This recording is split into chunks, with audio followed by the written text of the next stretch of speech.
Welcome to One Mind Zen. Tonight's Dharma talk is given by Hangdal Chitta. Master Kobang seated himself at the head of the assembly. Slamming his stick to the floor, he said, "Sid, what do you see?" Sid looked up and he said, "I see a monk who needs a haircut." Kobang retorted, "Oh, do you know before I was a monk, I challenged an entire temple of monks to come and cut my hair and nobody could do it. Do you offer to do so now?"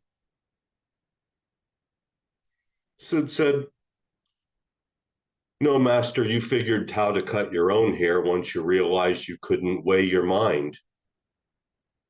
You don't need me to help you, and I already know my mind weighs nothing. I burned that sucker out when I was in my 20s. Kobang laughed. He said, "Okay.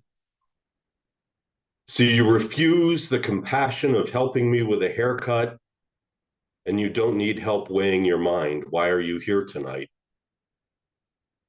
Sid said, "Well, I made an acquaintance with a cicada who spoke well of you.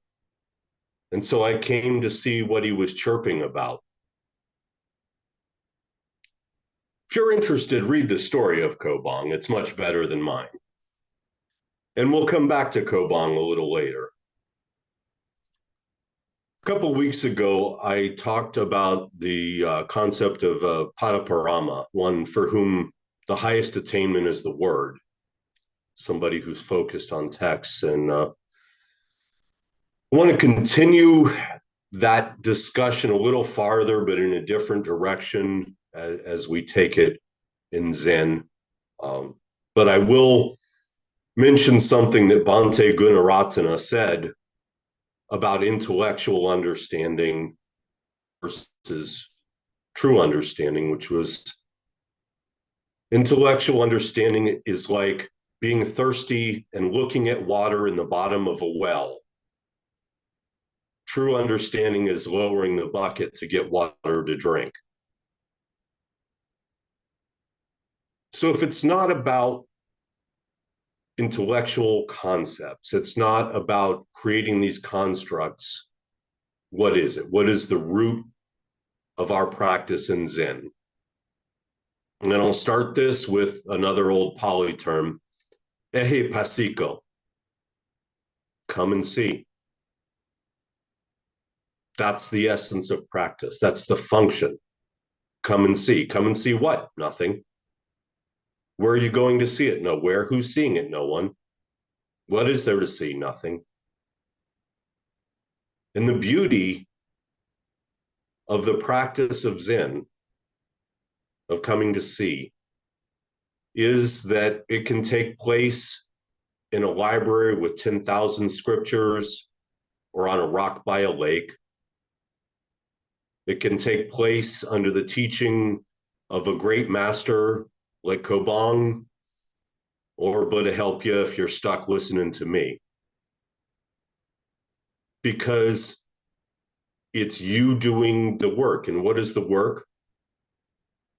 Seeing, hearing, without distinctions, without filters, without delusions, without poisons, seeing what there is to see.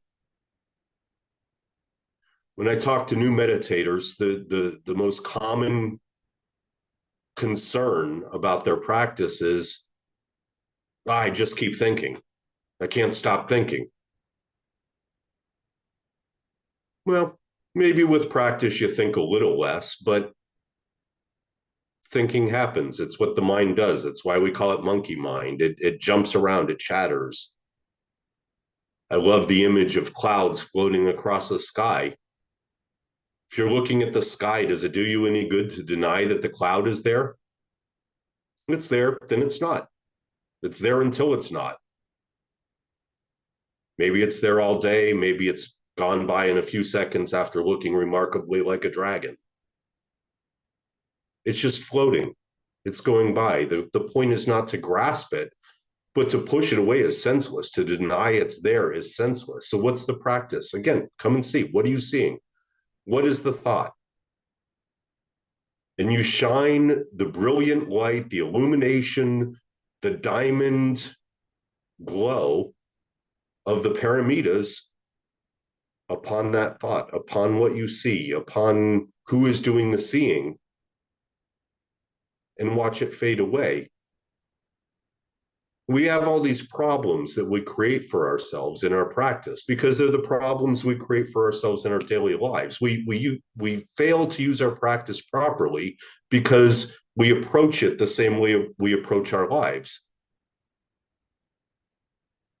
We approach it with, oh, this isn't right. That's not right. I should have done more of this. I should do less of that. I should, this is that.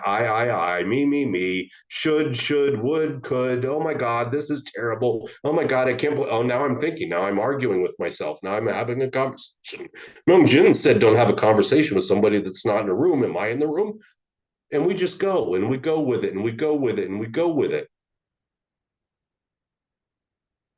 When you realize you're doing that, you settle back into your breath and you see what happens.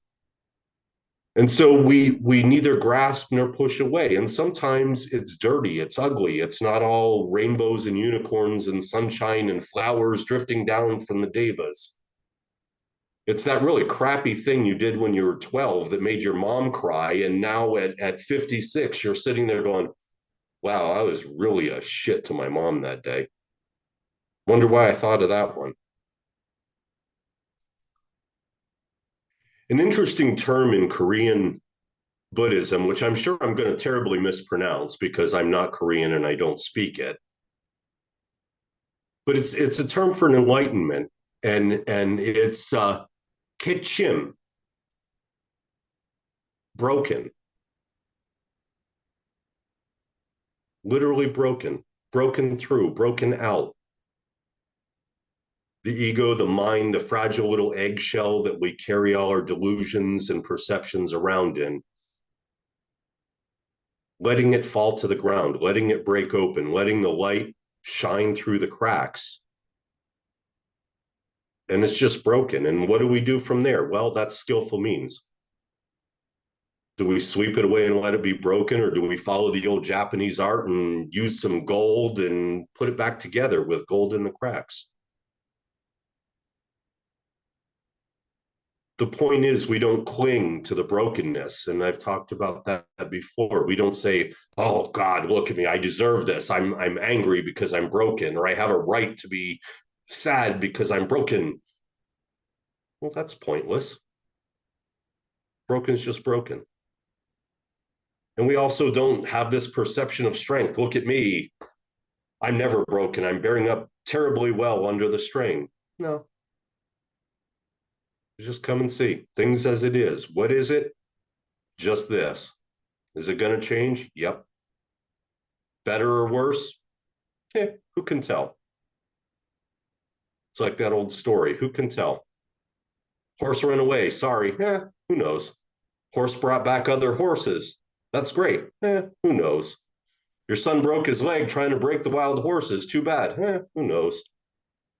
The army couldn't draft your son because his leg was broken. That's great. It just is. We see it as it is. We see it without all the other crap attached, and then let go of it. Move on. So what did Kobang say? His diamond paramita, and I'm going to read this quick little verse, because again, this is come and see. This is the tenet that has gone on for 2,500 years through various schools, practices, teachings. If seeing and hearing are clear, then you understand your original gifts and can allow them to flow freely into the world. If seeing and hearing are not clear, then you have to relinquish the eyes and ears, sights and sounds, image and concepts of the one who sees and hears. Hanging off the edge of a cliff, Let go and fall 10,000 feet just in a second and vividly come to life. Do you perceive the point of this or not? 6 divided by 6 equals 1.